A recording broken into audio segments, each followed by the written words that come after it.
Hi guys, welcome to Face TV here for some more Star Series 13 action. I'm DDK, joined by Jackie. How's it going, dude? Yeah, really good. It's nice to be back. Yeah, actually, and interestingly, I think the last time Jackie was here, we were doing some DreamHack qualifiers, and LDLC.White were one of the featured games for that, and so Jackie cast that with me. So I feel like we're coming back for the LDLC.White match. Of course, they will be playing Flipside, and we do have some Vulcan picks to be made. So I think we should just jump on that, get our picks straight away, just done right now, and well, it's going to be interesting to see what we have to work with here, because it's kind of weird. I don't know why Dozier is so high. Well, I guess Dozier was mad fragging or something in a recent game, but he is really high up. So, I mean, Simple is the first obvious pick, right? Yeah, definitely. Okay, so who else do we go for? Well, I mean, last time we were here, as you were saying, with LDLC, Fuchs was really good. He had a lot of potential, and I think he's quite cheap at the moment. Yeah, he is. Like, I'd say that's a pickup.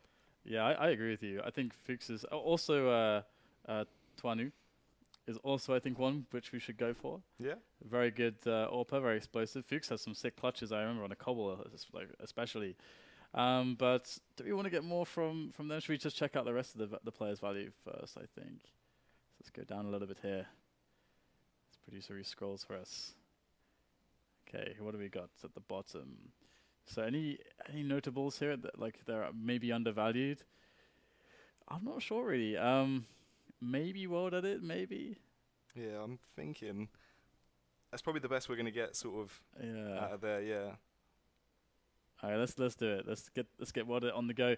That means we have like 3 AWPers now, basically. Yeah. All right, so let's go up a little bit. Should we think about the? Let's check out the next match here, because we also have, of course, it's not just that, we have Hellraisers as well playing. So let's check out some of those players here. Okay. They will be playing Penta. All right.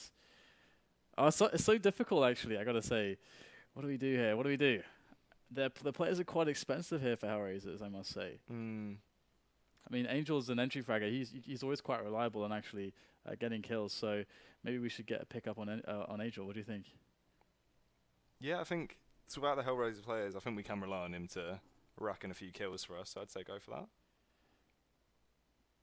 So what else? Any people that stand out to you? It's a really hard one for me at the minute. I mean, really, we sort of want someone from Penta, I'd say, at this point for those sort of games. So. Okay, so well, take one, do it. I have to say, I haven't seen a lot of Penta recently, because of the types of matches I've been casting. They're not on the kind of the top 8 at the moment, so. I haven't seen a lot of them. No, that's the thing. I'm diving into unknown waters here. And they have been changing their lineup as well. So, well, okay, so difficult. All right, maybe what we should do is we should just hedge our bets on Hellraisers winning. I actually think that it's a pretty 50-50 matchup between Hellraisers and Penta, to be honest, considering that Hellraisers haven't been putting in massive results lately either. So we could just try to go for some Hellraisers players. I mean, if they actually end up winning that match, then of course they're going to make a lot of points. So it's gonna be a bit of a gamble here. So let's see what we can get. We've got 3 spots to fill and 4.3k. So can we actually make it even happen here? I guess if we could just pick the cheapest ones to get Kucher and Adren in there, maybe. Okay, now we have. Oh, we've got loads left. Ooh. Actually. We could pick up Dozier then and hope he just goes on like a mental one, makes a couple of frag sandwiches. Frag sandwiches. Yeah. Okay. All right. So how many can we actually get? Oh yeah. Okay, we got to get rid of one of them. Let's get rid of Kucher actually. Let's get rid of Kucher. Throw Dozier in there. Go back to. This is hard. I don't want to make these decisions. Okay, well, I guess I'm gonna have to. Let's just pick up another player from Flipside. Let's kind of bank on Flipside actually winning here. Or shall we go with LDLC or Flipside? Who do you think is actually gonna win this one? I think it'll be. Okay. I think LDLC will actually win this. What do you think? I don't know. Last time we saw LDLC play, they were really strong. Okay. And French Pride. Yeah. Let's go. Go to LDLC. Pretty serious. All right, so we're going to have to pick up one of these guys. I have to say, I don't have a huge amount of knowledge about these players that are remaining. Fuchs and Tuanu, I saw a lot of them previously, so I'm kind of familiar with them. But none of these guys stood out massively, and we have $1,500 to spend. So I think we should just go with the body because he's got the best season average points here. Yeah, I think that makes sense. All right, so we have our team. We have our team. I don't think we know the maps yet, which of course does make it a little bit harder to pick the players. But we do have to pick a shot caller. I think Simple has to be, because the thing with Simple is that Simple will always put himself in positions where he just makes loads of kills. So I think he's pretty reliable for a shot caller. I think sometimes it can be to the detriment of his team. You can press the button now, Reese. Thank you. All right, so we can join the competition. And yeah, but Simple, he's a guy that you can always rely on just to get loads of frags. He's a guy that is a hard force to deal with within the team, not because it can be. I think he thinks like he's the star player at every single role, so it can cause a little bit of drama here and there. So it's not always the easiest dynamic to play with, but he always top frags, so it's a pretty simple pick. So we have our first match coming up. Do we have the vetoes, Producer Reese? Because earlier we didn't. Okay, we still don't have the vetoes. So guys, we're going to go in blind. We're going in blind. So Jackie, what have you been up to lately? Have you been able to get some casting done? Any notable matches you've been able to cast or witness? Not much in a while. It's all been a bit quiet lately, unfortunately. But I'm back now with this. It's a good game to come back to, really, because LDLC are very aggressive, which is why I did enjoy watching them the last time around. They play a lot more, I'd say, sort of like the Oceanic style of play, where they're just in your face every round, just trying to tear you down, and that's really good to watch. So, yeah, it really is. Actually, I was talking to the Threat about this recently, and Threat, of course, is the in-game leader of Team Acer, and yesterday, if you guys missed it, they actually almost beat Fnatic in a best of 3. They managed to win Mirage, which is their best map. Was it Overpass was really close, and then Train they just got kind of wrecked. But the thing about that about the matchup, I was talking to Threat about. I was saying to them, what did you guys do right? How did you come upon this result? All this kind of stuff. And he was just saying that like they didn't even play they didn't play out of the ordinary. They didn't do anything special. They just played strong fundamentals. And he was also saying in his opinion that the majority of teams, even a lot of the top 8 teams, don't like their fundamentals are really flimsy. Like they're just the basics, which you're kind of like talking about here. Because when we looked at Vox, for example, at Gfinity, when they just came in and just destroyed a lot of teams and put forward a lot of unexpected results, their basics on at least the trading game was just so damn strong. It was so reliable. Every time you killed one of them, you would lose a player. Just the trades would just be guaranteed. And of course some of them like JKS was just going completely mental, just wrecking everyone. So that really tends to help. So again, basics, fundamentals, you can't really talk about them enough. I mean, I've had a lot of people asking me as well, like for advice on the more complex parts of the game, but if you just focus on your fundamentals, you're going to be a pretty darn good team and a pretty darn good player as well. But we are still waiting for the maps, so it's good times here. I missed delays on Counter-Strike streams. So Jackie, why don't you tell us about yourself? Let's do an interview. How old are you, Jackie? I'm 18. I was born in South London. I grew up casting Counter-Strike and sitting in my room being a little nerd, just playing CS. Yeah. I think we can all respect that. Yeah, man. It's the way forward. Yeah. It's how, when we get into like sort of 2020, you'll be born, they'll just say, he can play Counter-Strike, and that'll be it. That'll be your life. That's true. What you do. We'll be raising our children to play Counter-Strike and to play games to be massive nerds. Actually, it is really interesting because of the shift that's kind of beginning to happen, because loads of the gamers that I knew are starting to get to that territory where they're having kids now, and there are quite a few of them that have children. So it's quite interesting, all the esports babies, that the generation of esports like children are being born. So maybe by like 2020 is 20 to 30, that kind of period, esports will probably just take over as the main or the dominant entertainment. I mean, actually, I think there was a coach from one of the prominent NBA teams. I can't remember which one and what his name was. He was actually talking about how, in his opinion, he felt like that esports would be the dominant form of entertainment, in 2030, 2040. So, yeah. I agree.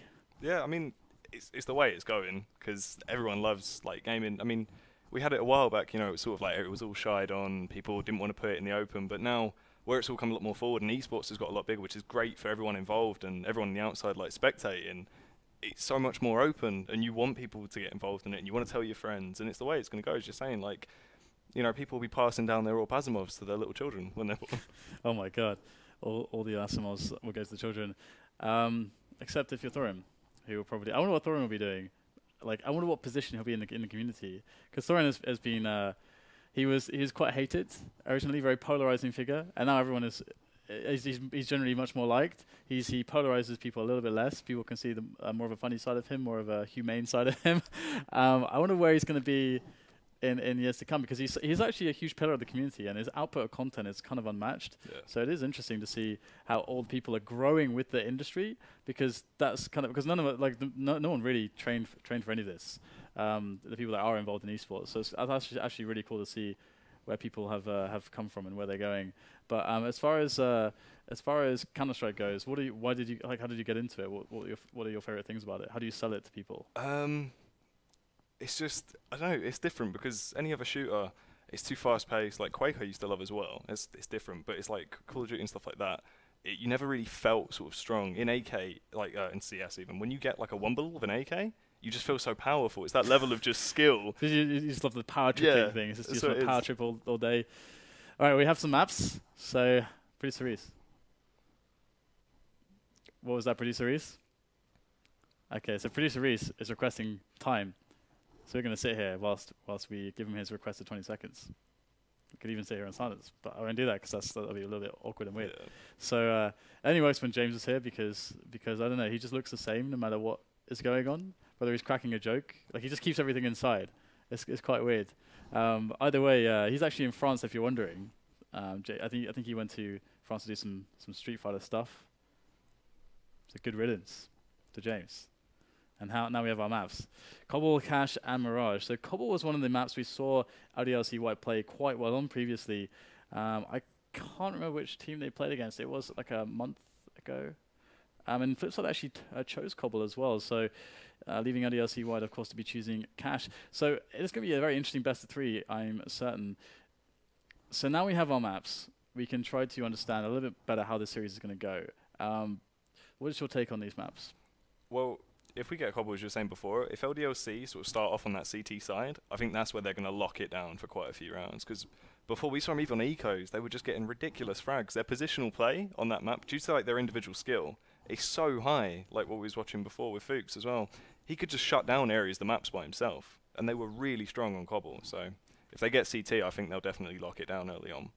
All right, well, I have to say I'm curious as well, because the Cobble I think is kind of still feels a bit weird, because a lot of teams are still working it out. We're seeing way more T rounds actually being won these days instead of it being like heavily CT sided, and also equally it's almost like, it reminds me of Inferno a little bit. When the CTs start on a poor economy, if they just can't get the money going, the Ts can just roll over them. So no idea really what to predict for that map. But when it comes to Cache and Mirage, I already feel like Flipside, you've got to give them like a big edge here. You know, players like Simple and WorldEdit, just being able to just abuse the AWP in so many ways, and the kind of styles that they play. But that said, so with Flipside, this is a team where I know a few people have said, again, I remember a conversation with Threat about them. He said they don't even play them, they just don't practice against them, because playing against them doesn't feel like they're playing proper CS, because they just try to abuse their individual skill. And when they play them, it doesn't feel like good practice, because, well, okay, Simple just ran around the map with an AWP and killed all of us. That's like what you learn from that. I mean, it's not very useful in a practice scenario. So whether or not they will change things, because with this lineup, they have Blade stuck in there. This guy should be able to shape this lineup into something that's very powerful. But again, it really depends. I mean, because they have, of course, Markelov on the lineup as well, another very experienced player, one that's looked up to and respected by the other players on the team, as well as Blade. So I feel like it's just a matter of time until Flipside start to show better Counter-Strike. I think also like Simple needs to go through, like we need to see more time from Simple, just because I think he needs time to mature as well as a player. And then we have the odds. So people they're not going with Team LDLC.White here. I actually feel like LDLC.White could probably pick this one up as well, maybe. I feel like it's not going to be that much of a swipe either way for Flipside. It should definitely be a lot more in the middle. Maybe a little bit more one-sided to Flipside, but not that much of a sweep, definitely. I'm going to say 2-0. Vive la France. That's what I'm going to say. All the baguettes. We won't be smashing any baguettes here. I wonder if we should start bringing in destructible props. Because we have a lot of props. I'm pretty glad this is not destructible, because that means it probably would be explosive, because it's a grenade, and I don't think we want that. But I think Thorian's onto something, just smashing stuff on set. I used to try to light fire to the set, but they stopped me. That's why we have fire extinguishers. It's like whenever a Molotov goes off in game, there's just you waving one round. Oh yeah. absolutely. Yeah. Yeah, I like the idea of fire. I think it makes for a nicer display. No one else is doing it. No one else is doing it. There's a lack of fire in the CS:GO scene, guys. We're going to get on that. That's what we're going to do. And even though, I mean, I just want to call out Anders and Semler. They're called Room on Fire, but there is no fire in their shows. So their rooms are not on fire when they're casting. So that's basically false advertising. Pretty much. Yeah. So I'm a bit disappointed there. But let's see if do we have any updates on what's going on here. All right, so we have 8 players on the server. So looks like they're just going to dilly-dally, just take their time. It's not like anyone's waiting. Yeah, they're just leisurely strolling in, just getting ready. All right, so when it comes to like your preferences when you're watching teams, do you support any particular teams in the Counter-Strike scene? Does anyone stand out? Any players for you? Na'Vi sort of these days a lot more, because I always sort of love Na'Vi. I love the brand and the idea, but it's more with the newer updates, sort of, as I think we were talking about it before, where I said I feel they could be really a top team now with the pickup of Flamey and how the game sort of changed with the newer updates, like the rebalance to the AWP and stuff like that. If they really sort of took the time, like another sort of 5 months, I feel Na'Vi could really start doing some damage, and we'll actually seeing them start actually getting some LAN wins again.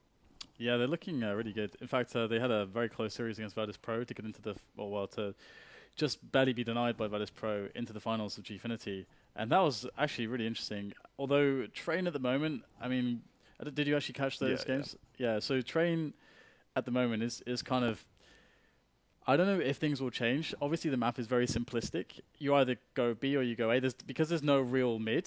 There's a lack of the ability to take map control and then use the map control, because the only map control you can really take as the CTs or deny is really the inner area, the top of the inner area, and that's about it. That's all you can really take. So then you have the situation where teams can only really execute and maybe just like push the CTs out of inner, and then because we saw Taz doing this, Taz getting information early on so they knew how to rotate.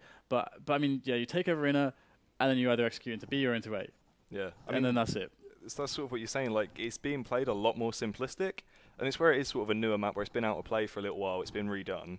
It's being played a lot more simplistic, and it's done more sort of an aim map. It's more, you get the frags, take site, you're done. There's not as many sort of like really nicely done takes as we're seeing. We've seen a couple of good smokes that have been coming out where players get more familiar with it, where it's actually sort of back in the leagues now. But I think with time and sort of with little tweaks here and there, it can become a really good competitive map again. It's just one of those things sort of stuck in a little bit of CSGO hell at the moment. Yeah, I mean, I think for me it really shows you how much having a mid really affects a map and your ability to play it as CTs or Ts. Because if you look at, like, let's say all the other maps you got, let's say Mirage, Cash, Dust 2, Inferno, all these maps that have mids, that gives you the ability for a lot more in terms of playing with map control, like forcing rotations, trying to actually be able to use aggressive play, how much information actually helps you. Because on Train, as the CTs, the information is not as important as other maps, because you can just sit down on your setup and the rotations are so fast anyway that you don't really have to, it like removes that aspect from the game. Although I have to say, I do like maps where they emphasize different skill sets. So I don't want to just throw Train away just because it's not like every other map. But yeah, it is definitely simplistic, I think is the best way to put it. So it's getting there. It's like a newborn CSGO egg. It needs time and care. Community just there looking after it till it hatches into a beautiful CSGO baby. All right, I don't know. I don't know if this is working for me, but no babies in Counter-Strike. I don't think we should mix babies and guns. Yeah, I don't know. Well, you never know. All right, we can see how that goes. I mean, the thing for me is that right now it's wall of smokes on A, running or running inner, and that's it. It's whoever can execute that better on the T side. I don't know. As far as I think Tuscan got updated recently as well. I really want to see Tuscan come back in, because that map was really, really good in 1.6 and Source. This is the thing. This is what I've been saying to everyone. It's like Tuscan needs to just become one of the maps, because it was so amazing to play in Source. It was without doubt my favourite map in the game. And I was so distraught when it didn't pump, like it wasn't cooking into CSGO for ages. And now Brute's finally sort of getting it to a standpoint where it's actually playable. So that could really be a good competitive map, which is fun. But the only problem I really see with it, of course, right now I think it's maybe still really broken, but with how the map was designed. But the only problem I could really see is if I mean Molotovs, because Molotovs incendiaries, this Yeah. could really be abused on the A-bomb site, for example, like massively, because you've got all these like different corners and so on.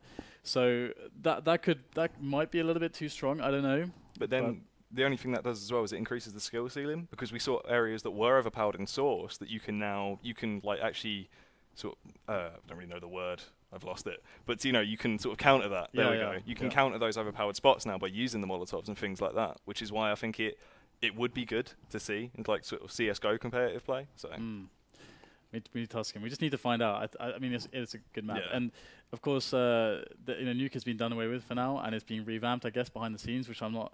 Again, not a massive fan of that. It was a fine map, just some extra tweaks to it. I think like the community had loads of really good suggestions of just widening certain choke points, altering like the hut door, maybe moving one of these, one of the boxes around outside to give more cover to the window area below heaven, next to hell. Like just small little tweaks. Yeah. It's a good map. Like it's a great map. It's a classic map, and it's being gutted.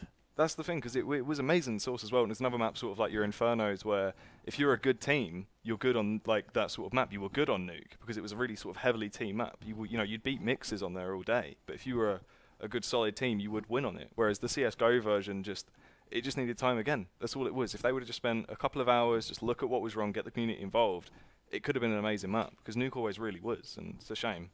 Yeah, they were so close to getting it right, and then they just now just like completely massively overshot it with just a few changes would have been required. So we'll have to see how that develops in the future. Of course, I think we will be live in a few minutes, guys. So let's just take a quick break here, and we'll jump back into the match. Okay, let's not take a quick break, because producer Reese is going ham. So no, guys, no, keep talking. So talk we must. Yeah. So what's your experience like with producer Reese? He's becoming a celebrity now. Yeah, no, he's a nice guy. Yeah. I mean, did you hear that in his voice? Like, so yeah, he did. Yeah, he threatened me to say that. He's it's definitely duress here. You're saying this under duress. On the truth out of you, the honesty, honest to God truth. Come on, what do you think of producer Reese? Great guy. What a guy, the real guy. So basically, what he's saying is he's evil. He's manipulative. He'll likely steal your children when you're not looking. It's a good thing that none of us have children for him to steal. That is true. He will do all kinds of nasty things. Although he did give me cake on my birthday, so that was pretty nice. So all is forgiven. But it's okay, because he's gonna get fired in about 2 weeks. He bought himself, I think, a week or two with a decent performance against XBC in the Staff Cup. We'll be playing them again, actually, I think on Saturday. I think around 12 or 1 CET, something like that. So if you're not doing anything, then you can watch producer Reese go ham again, I guess. Hopefully, if he doesn't, then he's definitely extra fired. So you can. Do you want to? Have you tried production? Do you want to replace it? No, I mean it doesn't seem too hard. I think I could probably get involved. Yeah. If you guys think that you could, you'd be a good replacement in production for producer Reese, tweet at James Bardov with your information, with your details, or why you would be better than Reese. Yeah, just attach your CV to that and a picture, and then there you go. We'll get back to you within 6 to 4 weeks. Absolutely. Well, hopefully sooner than that, because producer Reese is on the way out. Yeah. Exactly. Yeah. The other thing as well, actually, if you guys want to see anything in particular on the show, whether it be people or just anything really, tweet at James Bardov. If it's props related, just tweet at James Bardov. Just tweet him. Just tweet him anything you want, because this guy loves receiving tweets from you, and he's in France right now, and he's doing a production on Street Fighter. So this guy doesn't have his priorities set correctly. See, when you said production on Street Fighter, then it just reminded me of just sort of like a West End show about Street Fighter. Yeah. Just sort of dancing around. I think that'd be good. That would be quite good. There's actually a market for that. Do you think, how would that work with Counter-Strike? Do you think that it could be like maybe even a Counter-Strike musical? I don't know. That will probably happen at some point in the future. Like they'll do like a musical and like this epic clash of NIP versus Fnatic or something. There's some major. There's like, Tom Hardy being Get Right or something just on stage. just lurking around the shadows. He actually comes from the crowd, just jumping over everyone. This could work. Everyone's just cheering as he walks through, like, there he is, it's Get Right. This is like the weirdest idea ever, but I love it. It could be done. It needs to be done. It really does, yeah. I mean, the thing is that we don't have enough stuff like that in the Counter-Strike scene. Do you know what I really want to do? I really want to do improv comedy classes, because I think that would just be hilariously fun. Have you tried anything like that? No, I'm just naturally funny. Okay, I've noticed. Yeah. I've noticed. I wish I could be like you, Jackie. I know, everyone says that. it takes years of practice. And okay, where do I start? Do I have to go to Nepal or anything? Yeah, basically, you have to get on a train from London. Okay. You have to go and get on a plane from Gatwick Airport. That will take you to the location. My men will meet you there. Your men? My men. They're top men. What men are these? What are they? They're top men. Okay. All right. And what will they? They'll take you to the special place. The special. Then there'll be a set of stairs. Jackie's special place. Yeah, the special place. And there'll be a set of stairs, and at the top will be a crucible, and you have to travel up there. And if you can make it, maybe then you'll have a chance to be like me. Okay. So should I bring anything to be prepared for this? No. No, nothing. No. Just a clothes. Some toothpaste, maybe. Just and toothpaste. a toothbrush. That'd help. How long is this trip going to last? 4 to 6 hours. Why would I need toothpaste? You never know. You never know. Alright, guys. We're into the knife round. I hope you are wielding toothpaste, because things are going to get messy here between LDLC.White and Flipside. This is Star Series Season 13. And we are going to witness Cobble to begin with, which was the choice of Flipside, interestingly, as LDLC.White. We know that they are no strangers to a good Cobble game, and Flipside, they're then going to be up against LDLC.White's pick of Cash, which I would have also been like, wait a second, Flipside are pretty awesome on Cash, so what's going on with these picks? Yeah. Who's doing these picks? These captains, these team captains know what they're doing. I guess you could say Flipside flipped the picks. Oh my god. Oh.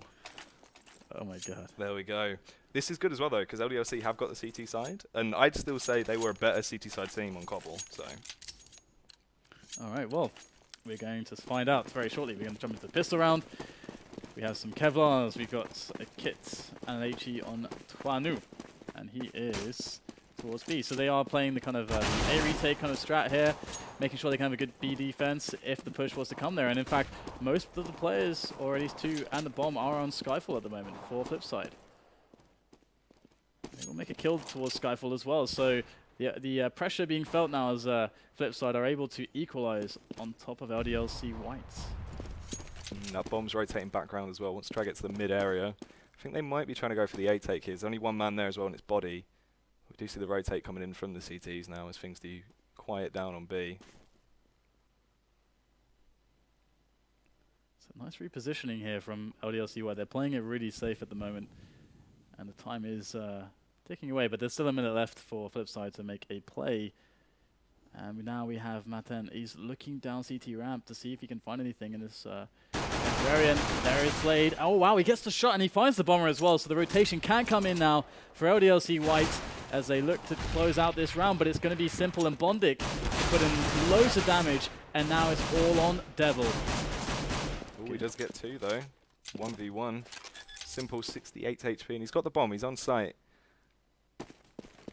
This is going to be a tough round for Devil to retake, but I think he might be able to do it if he plays his cards right. He's tapping away though. Really just wants to get the bomb down here. He doesn't really want to face too much, and then the round's in his hands. Oh. That jump shot there onto Devil, just one bullet, but it connected straight in the torso. He's down onto 6 HP. Looking to round the corner. He's got a little bit of time to play with still, just trying to force out a mistake from Simple. Simple keeps going for the jump shots. This guy is an absolute, well, he's just a condensed ball of ridiculousness with the jump shots. And there it is. Simple picks up the round.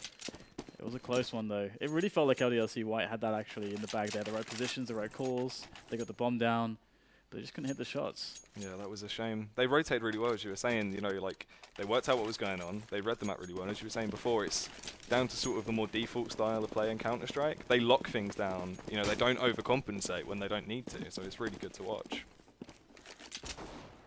Fast boost here now from them though, as they try to get some info and some damage, but they can't get up there in time.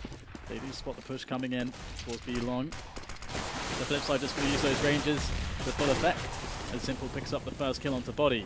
And things are looking very nice actually, positionally for Flipside, but they are taking a lot of damage here. They've lost 2 men already as the bomb is down on the bomb side, and Maten is there with that scout ready to take down some angry terrorists. Here comes WorldEdit with his AK-47, picks up the bomb and will get the plant.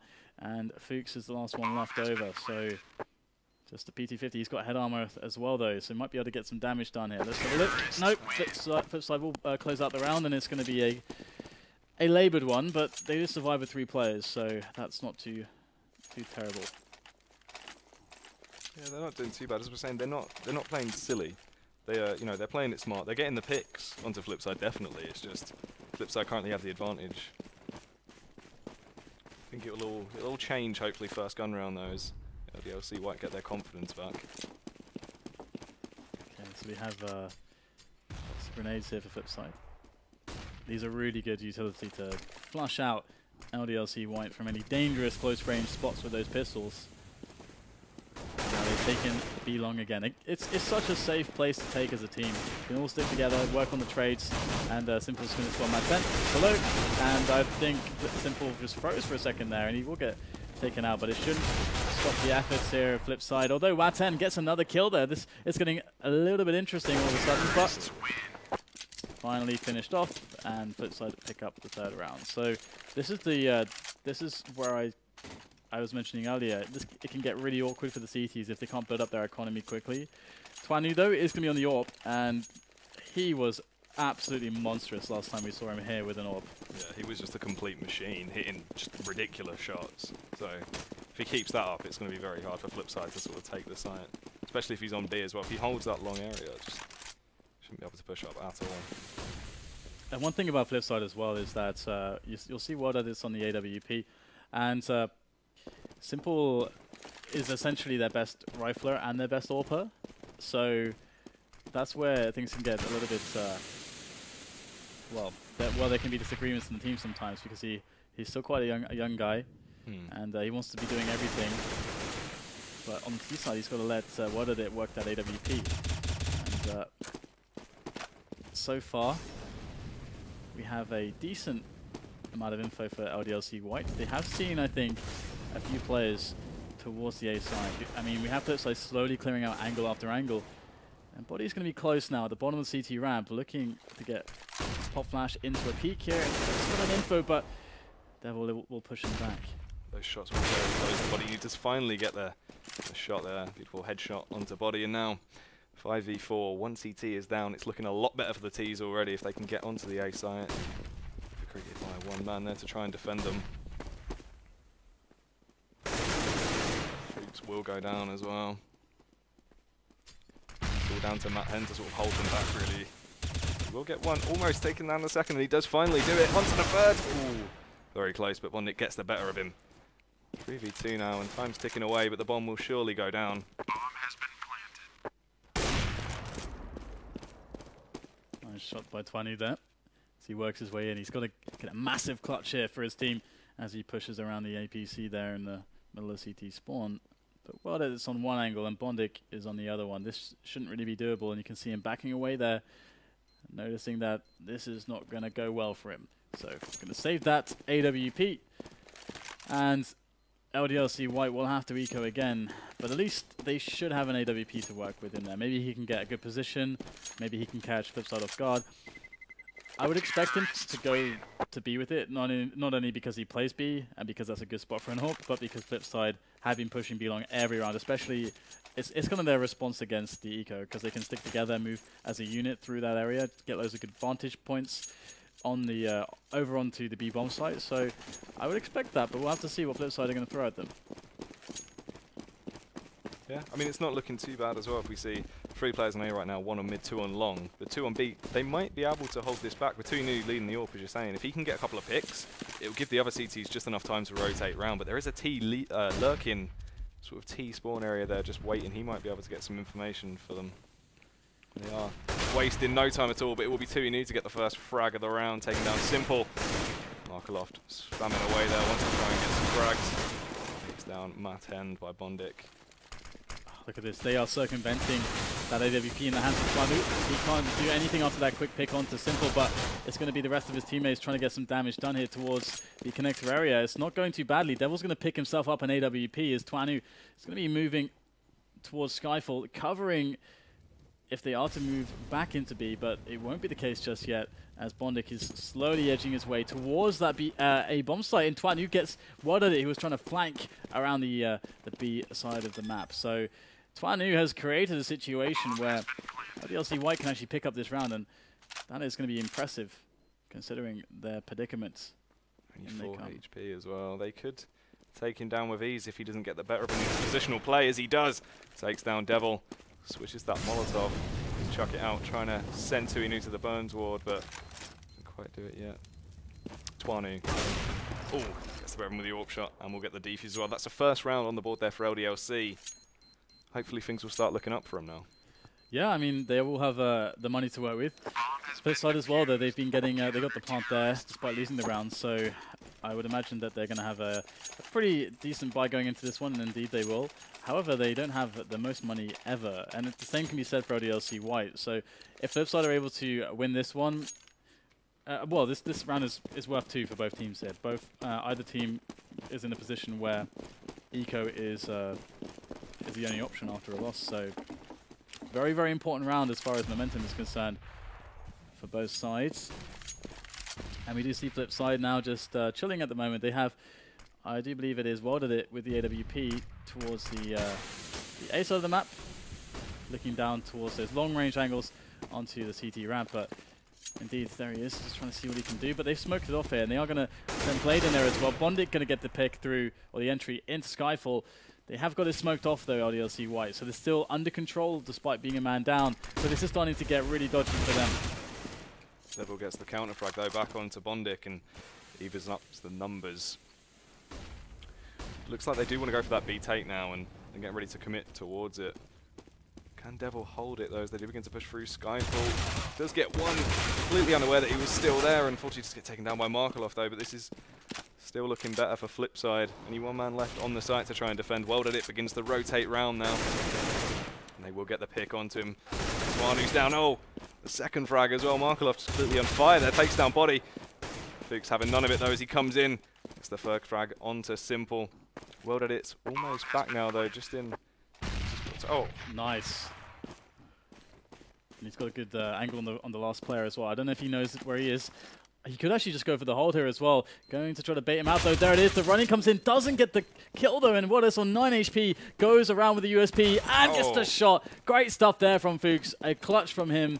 3 players down. The defuse as well.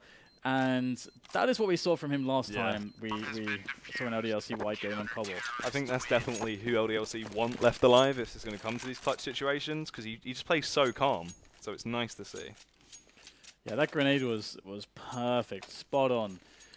Now we're on 2-4, and actually Flipside, after getting the bomb down, are actually going to force it up. They know that the economy is strained on LDLC.White, and having lost a few in a row, they're like, hey, well, if we put in a buy here and get the bomb down again, we will be able to buy it again, and we can keep the pressure on LDLC's economy. So it's a really nice choice actually from Flipside. I really like this and respect this, considering how important the economy is to maintain for LDLC.White. They can't afford to let it go. So Flipside with a perfect counterplay in that sense, but they just have to get the kills going for themselves on the entries. Now, they are looking at an explosive entry as they're dropping in from Skyfall, but can they get those frags? This is true. Devil's been doing a stellar job of holding it so far, and TwoENU, classic shot from him there. He'll be holding back the T's. Devil will fall, though, and it's down to TwoENU to sort of try hold them back as they're going to be rushing into the site. Mahend, surprisingly, doesn't get the frag there. Gets taken down by the Galil from Blade. Fuchs finally drops, and so does TwoENU, and now Body, the last man left, goes over.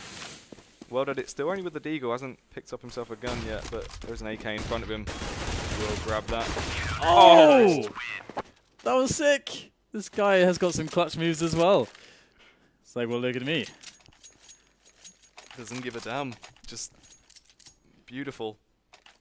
Yeah, he's got the body bags for Flipside in that round, and it's going to be a 3-4 now. What a clutch indeed from Body. That was very impressive. And this is why LDLC.White are incredibly dangerous. We saw them at ESWC, also giving a hell of a time to the kind of tier 1 teams, actually. They were really struggling with LDLC.White. I can't remember who it was that actually lost to them. Now that was quite good. Either way, they are very, very scary. And now we're starting to see why. They have the individual skill. They've got the team play, some coordination and strategy as well. Flip side though, they've got PD50s in the face of Mat 10. It's going to be WorldEdit around the corner now with that Tech 9 frag onto Devil. That's going to make things complicated. Fuchs has to come in with Body now to do clutch masters of the team. Ready to retake this site. 2-on-3.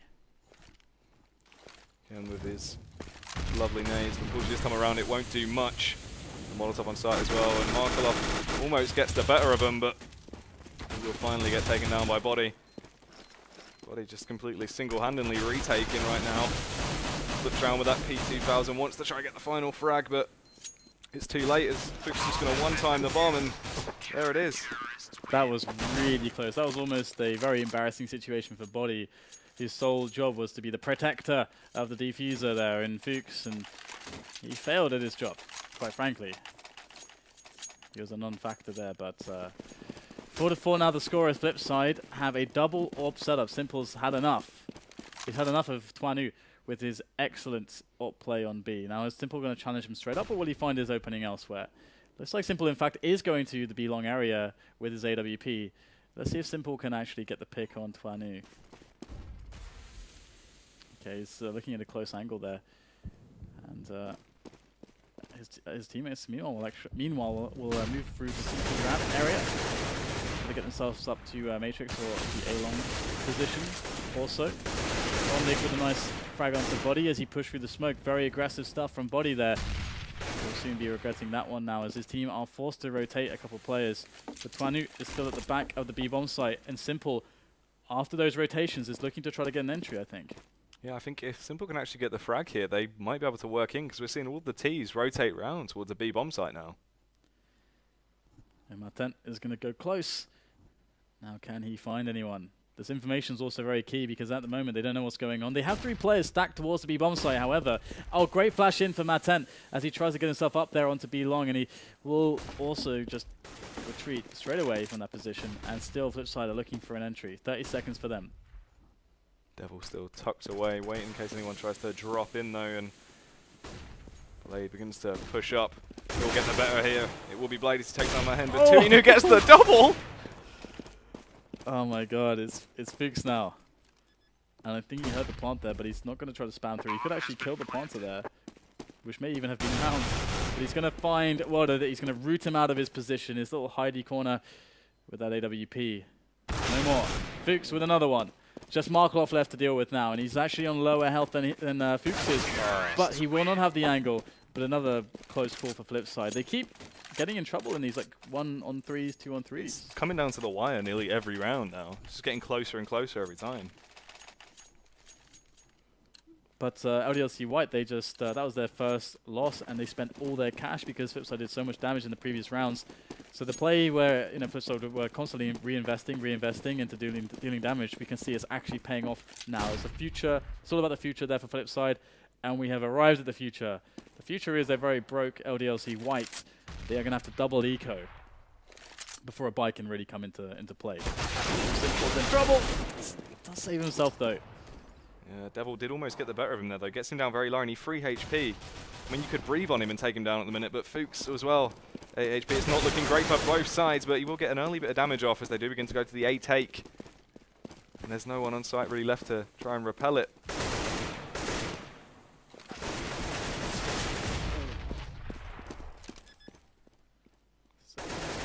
Low pulse here for Flipside. Wow. 12 HP, 3 HP, 43 HP, 57, 81. Pretty low across the board, actually. Ooh, nice flick there to finish off Simple. It's going to be the end of bodyy.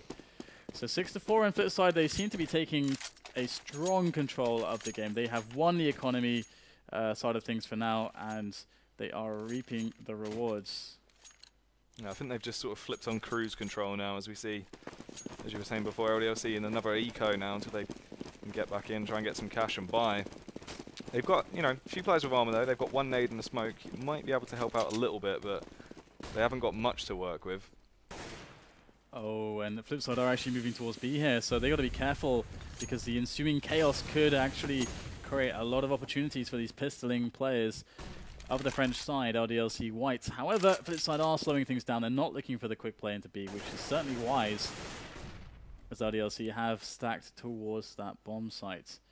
Now, Flipside still fact-finding at the moment.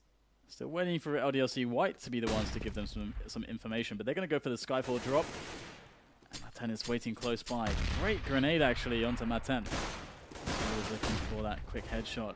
This could be the difference in this round. Maten, if he can catch a player, there it is. Great shot there by Maten as he goes forward, but Markelov gets the trade. But still, LDLC.White with all the control here, and another frag from Devil. Yeah, Devil's been a very sneaky B there. Tucked in, gave them no information that one managed to get the frag, but Markelov still absolutely on one now, tearing through body as they begin to push into the B site. Blade charges in with that bomb, wants to try and get down. WorldEdit gets a beautiful frag with that AWP there, and it's only Twanu left as he charges in. Unfortunately, he can't amount to anything there, does get taken down. So, 7-4 now, we get the LDLC.White buy. Twanu with that AWP in his hands again. He will be, to be honest, he's been doing a really, really good job at the B-bomb site with that AWP. He's been very reliable, to be honest, over all of these rounds when he's been wielding the AWP. However, Flipside have been able to take over Skyfall very frequently, and that's been a pretty big leak, actually, for LDLC.White's defense. This round, we're going to have a bit more of a push from LDLC.White on A long as they try to get some info and maybe even a sneaky pick as well to kick off the round. However, it won't happen just yet. We can see bodyy just looking down in very nice position, actually. Lovely position to try to catch any T's moving towards CT ramp. And there it is, bodyy with the frag on Blade. And what are they looking in as well? They know the positions, and they will power through onto that A bomb site. They got the bomb moving as well in simple. So this is tough now for LDLC.White. Yeah, the rotate comes in though. WorldEdit gets a wonderful shot through the door though to shut down Mahend, and Devil trying to get a few shots off. Unfortunately, gets taken down by Simple's AK, and it's just Twanu left over on that B bomb site, just tucking away, wants to try and hide. It's almost as if they've identified Twanu as the biggest danger. Simple has tried to challenge him actually a few times, and he just got wrecked every time.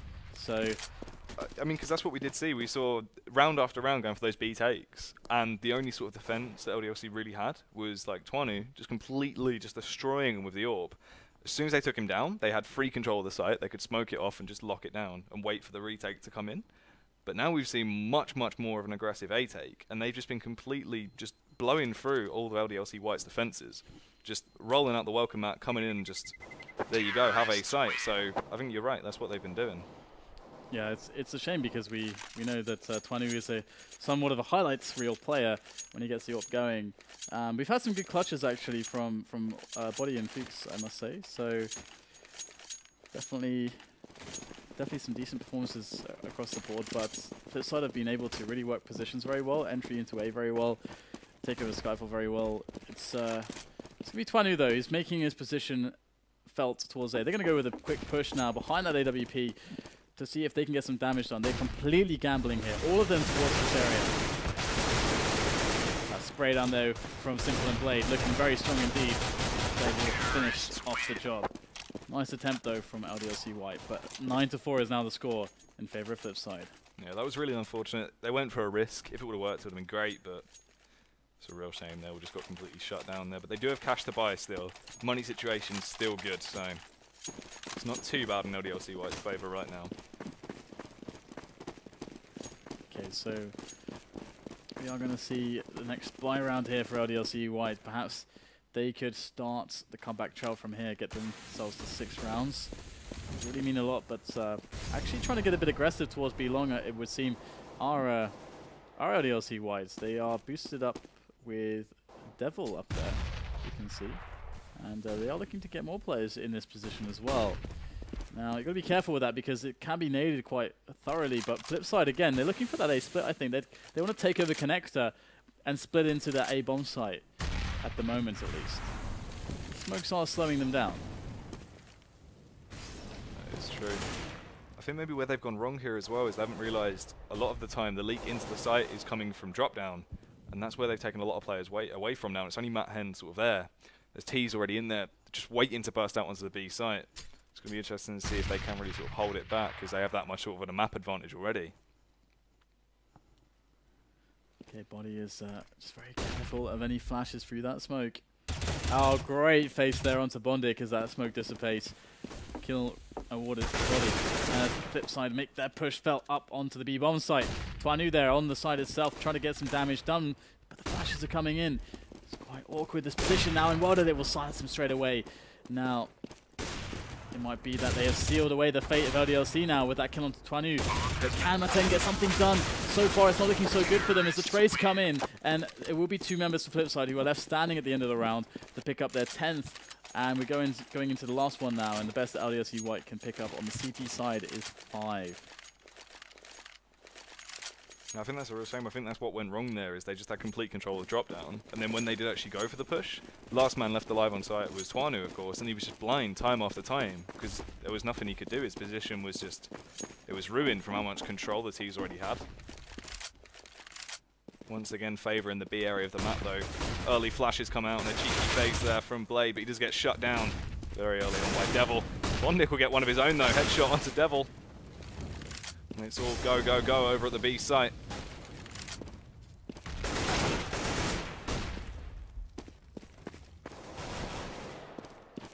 Twanu does fall. And it's just bodyy and Fuchs left up against Markelov, bondik and WorldEdit.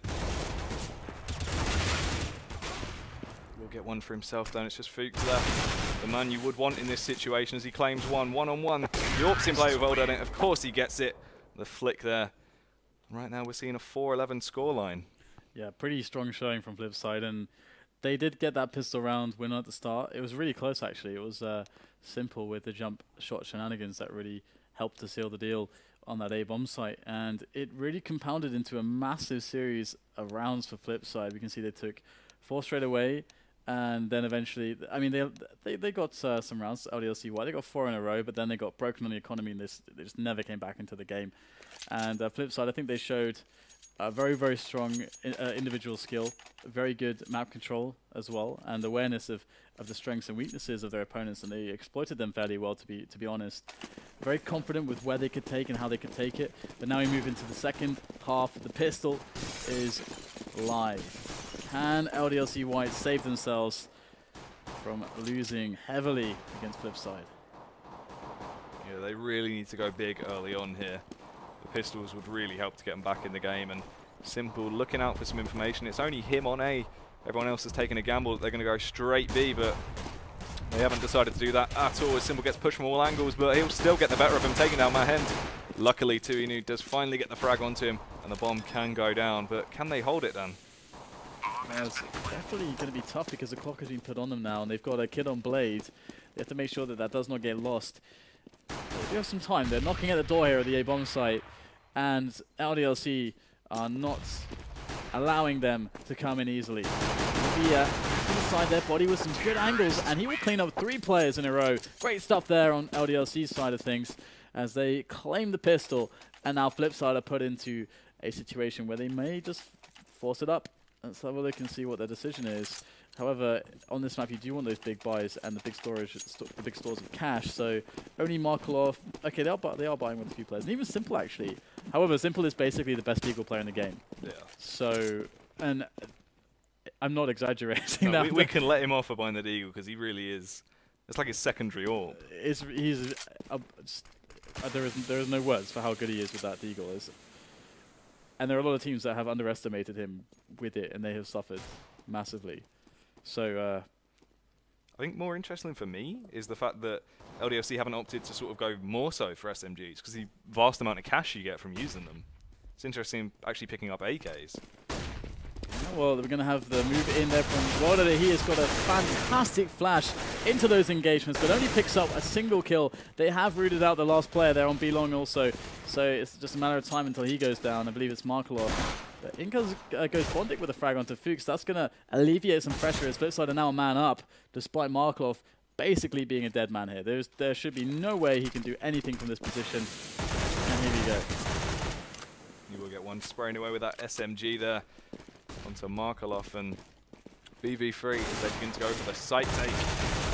Just catch sight of Blade and does shut him down, but beautiful 2 frags there coming out from bondik as he just taps over that 5-7. It's Simple versus Devil, the Deagle in hand, and as you were saying, we really shouldn't underestimate him because this is where he could just completely just frag Devil out of the server. I can't help but feel like he was baiting his team a little bit in this round, but he is pretty weak, and the bomb is going to go down. And Deagle says it, don't worry, I'm pro, and he will connect the headshot. And he is very consistent. He makes a very inconsistent gun look remarkably good. Much better than it really is. And, well, he does always justify his purchase of the Deagle. And now it's going to be LDLC.White. They realize that, hey, we have to win the round now. We have to get them off their economy, because if they're able to win this Tech 9 armor, Flipside have nothing to buy with, and they're reset. They will have no money at all, and they can pick up 2 rounds for free, hopefully. But in they go. bondik will shut down Devil, looking to get Twanu dead as well, and that's exactly what's going to happen. Flipside decimating, crushing this push from LDLC.White. It's done nothing so far. Yeah, that was really just a savage hold they coming out from. They had no chance at all there. The nade really early on just blew them away.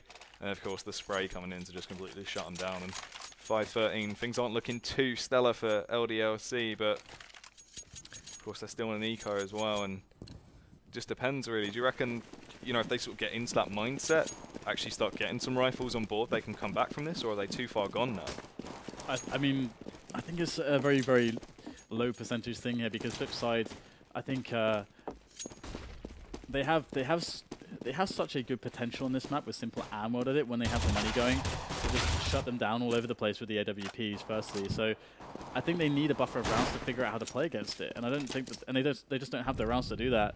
So I'm not feeling like this is a very winnable situation for LDLC.White from where we are right now. However, they will steal away in this round and then 4, and Fuchs is handling it. They don't have any Kevlar though, so the aim punch is going to be a massive disadvantage for them into any engagements that they may be facing. They are taking it slow now. They realize that they could perhaps catch a side off guard, but this position from WorldEdit is absolutely stunning. Here we go. WorldEdit is going to see both players momentarily, and they both face at once, not looking there, because why would they? Such a forward position from WorldEdit, and that should shut the round down. If he spots the last player, and Blade will finish him off. Good call there by WorldEdit. Good fragging and smart positioning. That was just such a sneaky B play there. You really wouldn't expect that, as you were saying. I mean, just don't know. Yeah, it's well, actually, bondik's going huge this game. So 27 kills. Interesting. I don't think we picked bondik. Damn. God damn. Okay, well, we do have the AWP on Simple now. Probably gave WorldEdit an earful. It's like, I will AWP, please. And now we have Devil with the opening onto bondik. So shutting down the top fragger of Flipside. Flipside only 2 rounds away from taking this one, and they're already having to fill some gaps here. Markelov going in for a response. Oh, does he get the second? He won't. Maten cleans it up and gets the trade. Very important kill from Maten. And now LDLC.White have a bit of pace behind their step. Simple laying, waiting though, almost takes him down. There was only 11 HP on him, but of course didn't manage to connect the AWP shot. And Blade could go absolutely huge here. Gets one, but gets shut down by bodyy, and it's a 3v2 situation now. Low HP on Simple, he just gets completely blown away. WorldEdit begins to rotate that M4 in hand, and the bomb will go down. It's going to be so hard for him to retake this. He is fairly handy with a rifle as well, but he has no idea where the players are positioned as WorldEdit. He's going to try to nade into the side. Now, there is the first duel. He should be expecting a player from another angle, but there's too many angles to cover to understand how to deal with this situation. And it's a 6th round for LDLC.White. And Flipside will be able to purchase some weapons. We see the AWP onto Simple. But that is all their money now. That's all of it. All the reserves are gone. LDLC.White really, truly do want to come back into this. Despite not having any rounds to buffer, they cannot put a foot wrong, and it's going to start here, potentially. Yeah, they really need to go big, and we need to see Twanu now. He needs to just go back into what we saw before and just go absolutely mental and get those opening picks, because that's really what they're missing out on right now. Okay, so they want to try to entry into Skyfall, into the drop zone. bondik waits below, anticipating some movement from the opposite position, but it's going to be Simple. He will pick up the frag onto Fuchs, so Flipside starting off well. They're going to try to equalize here. They need to get something done. Both players facing now 2 versus 2, and LDLC actually coming out on top there to equalize things to a 3-on-3. And now it's going to be interesting to see whether or not LDLC.White can outsmart Flipside, because they can play against their rotations and try to get the numbers advantage going into these engagements, and that should make it possible. But you never know, the individual prowess of Flipside is always a big problem to deal with. Yeah, WorldEdit, of course, as you're saying, the individual skill, he could very easily just spray them down as they begin to push up. Devil will be dropping in though as the flashes do begin to rain in. Try to give bodyy a little bit of an entrance into the site, and he will attempt to take it. Still not aware where WorldEdit is though, he's just tucked in being absolutely sneaky right now, but finally he does get found out by Devil and he shuts him down. Play pushing in though, the last man alive for Flipside, and he gets one. Can he claim the second? Of course he can't. Gets shut down by bodyy. Beautiful frag from him there, the headshot. And they will be saving another AWP. 2 AWPs for LDLC now. So Flipside, let's see, they have 2,400 after they lose this round. So they can actually buy after this save. So it's only 1 save for them, not a double eco situation. But they won't have AWPs if they plan to buy next round. Or if they do get an AWP, I think one of them may be able to afford one. They won't be able to actually get armor with it. So the next, I mean, LDLC.White are in a position, economically speaking, where they can get a lot of momentum, and they already have begun to do that. So they just have to keep things tight. Just keep the team play there, keep the trades rolling in. That's how they won the previous round. They got an even situation, 3 versus 3, and they just kept it simple, got the trades and the bomb down, and that's all you have to do in a game. In a situation like that, just use that team play. And in comes LDLC.White now, up A long. bondik, don't like his chances here.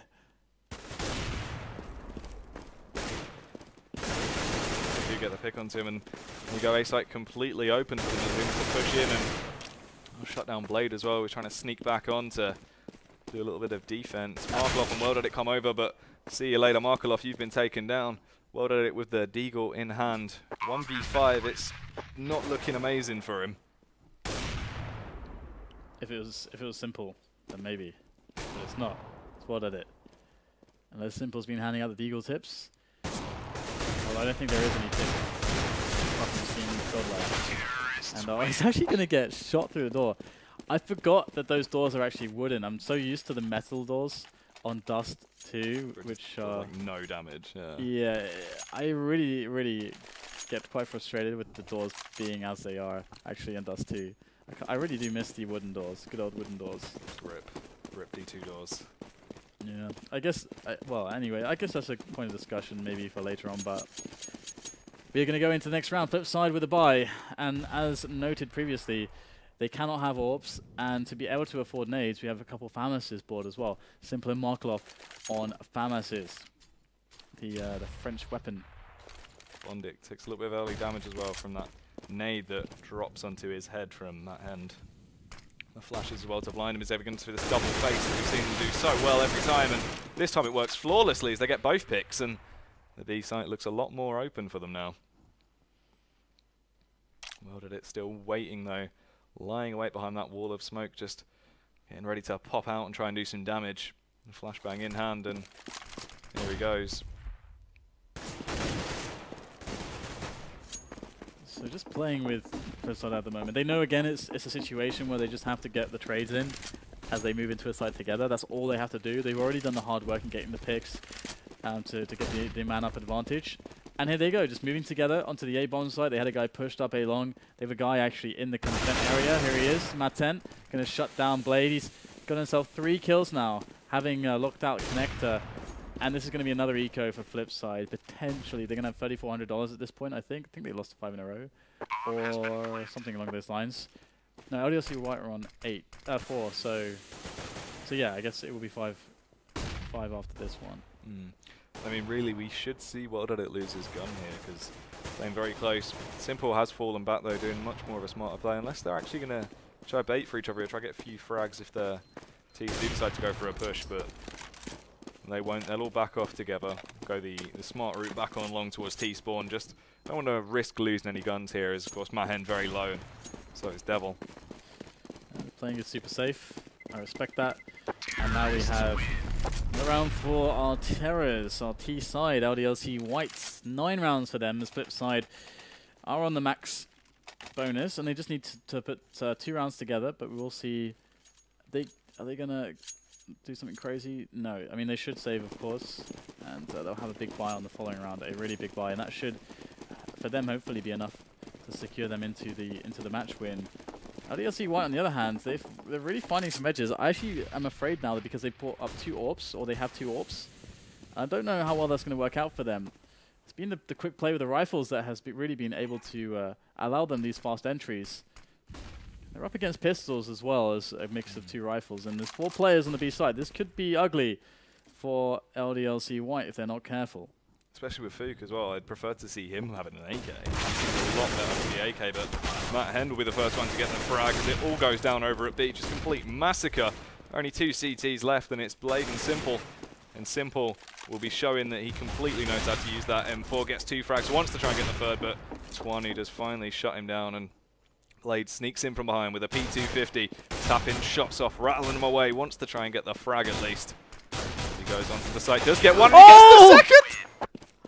I don't believe my eyes. That was phenomenal. I could see what he was doing. I was like, no. No. He's used so many bullets on the approach. There's no way that he has enough to kill that second guy. That was so awesome. It's just a round that shouldn't have happened. And yeah. It's just really good to see. I would love to hear their comms in that situation. They must be screaming. They must be going absolutely mental. LDLC.White, they have to keep their focus though. They've been doing so well up until this point. They've been stringing together some really good rounds, but they've been doing it methodically. They've been picking up kills here towards Skyfall. Flipside are responding now by not holding in the drop zone, which is very smart because there's been such an advantage here for LDLC when they've been pushing in. And Matt's going to get flashed in, and it works another time. This is a huge, huge leak for Flipside. That drop zone area, these teams are getting it so easily, and even getting the frags out of it as well. Mahend is just trapped between a rock and a hard place now, though, as he does get shut down by Blade. 4v4 situation. Health isn't looking too amazing over on the CTs, though, and Devil gets a wonderful frag there onto Simple. A site fairly open for them now as Fuchs gets a beautiful headshot onto Blade. Body as well, and WorldEdit lagging behind there, just tucked away. Trying to see what he can do. I think he might just go for the save with that M4. Yeah, this really hurts for Flipside because they just won a round, so I won't expect them to have much money here. How much money do they have? Yeah, they don't have all that much cash to play with, so this is suddenly becoming quite doable for LDLC.White. They have had quite a comeback. They've been rolling in with the rounds, and Flipside need to. They actually need to double eco, to be honest, because I think 3 of them were 1700 and between 14 and 1700, and they'll get 1900 from this round, so they'll still be around 3200 or something at best. Most of them. So this is just so rough for them because that should leave LDLC.White on 12 rounds.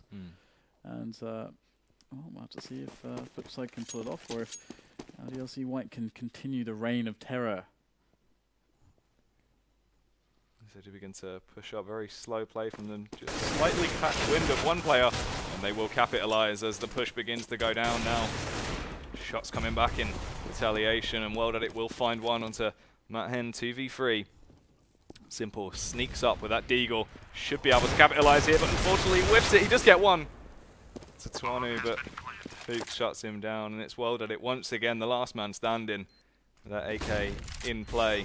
The Molotov comes out, trying to send him off to the Burns ward, but not this time. It's pretty difficult right now for WorldEdit, trying to work his way up. Now, he doesn't have a kit, so he's starting to be in a situation where he's just way better off just saving the AK, and he is going to realize that. Put it back away, but the frag comes in from Fuchs.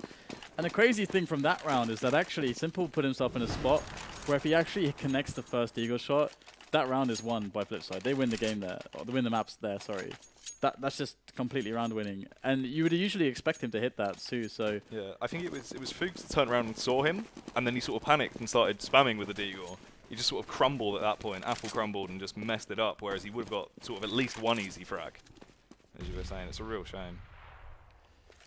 They still have opportunities to work with, and they have put some good damage onto LDLC.White. And they're sticking with the usual safe plays here. They know that drop zone has been so easy for them to take over and over and over again, that they're just going to do the same thing. If it ain't broke, don't fix it. Although they are backing away, that said, so perhaps worried about a stack of pistols, playing it extra safe instead of putting themselves in a spot where they're forward, in a forward position with lots of close range angles to check. And I think Manten can even see the shoulder, and indeed he will get the kill. So the full rotation coming in from Flipside. They might be able to get some kills here, but you would never expect them to come close to winning this round now. But that said, Simple's in a position by the statue on the bomb site. He's going to pick up a frag as Markelov picks up one on the exit of Skyfall. And it's now a 3-on-3, but in comes Fuchs from behind. The execution. Didn't lose his call that time, managed to get a lovely frag onto Blade. And bondik retaliates though, shutting down Fuchs. Terrorists win. I wonder what happened there. Yeah, that's what I wondered. We've just travelled forward in time. Okay, so Flipside in with the full buy. And you'd expect them to stop the rot at this point and just close it out, because this is one of those situations that everyone's been in. It's very frustrating. It's like, guys, why don't we just win already? Guys, it's getting a bit too close at this point. They're in a spot where it was 4-11. So this has been very hard for them to pick up CT rounds. A lot of it because of how easy Skyfall has been taken by both sides. They both found so many edges in that area. Very hard to defend against the Ts. It's the double face that we've been seeing from LDLC, which Flipside just don't seem to be able to combat, and they just get shut down, and LDLC just come out on top every round they do it. It is the major point of contention in the modern Cobble games that we are seeing. And we have a very decisive, slow but decisive edging towards the B-bomb site here from LDLC.White. Shot connected by WorldEdit. There's number one. Now playing it at a distance. Come in. Oh my goodness. WorldEdit with 3 kills. A double taboo. And now it's all on Maten and Antoine as they make their way down the long area. But it's not going to happen. Markelov will secure the round. And they finally close it down 16-12. Meaning that they will move into cash momentarily with a 1-map advantage. So pretty respectable from both sides, I'd say. Nothing out of the ordinary. Anything that stood out to you? It's just the fact that we saw 2 just wonderful AWP players there both times. I mean, what was it? Both times we saw those doubles at long when they were trying to go for the B takes. Yeah. There was cheeky shots coming out. Cheeky. Yeah, I mean, Twanu, as we expected, pretty solid on the AWP defensively.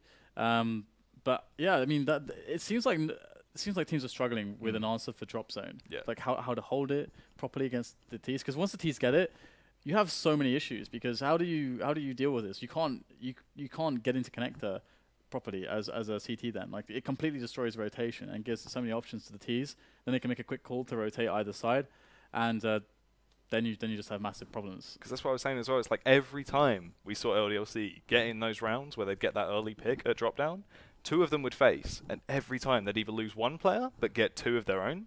And every time you think a 2-for-1 trade, you'll take that every time. That's not going to bother you. So that's what they were doing, and it just works so well for them. Absolutely.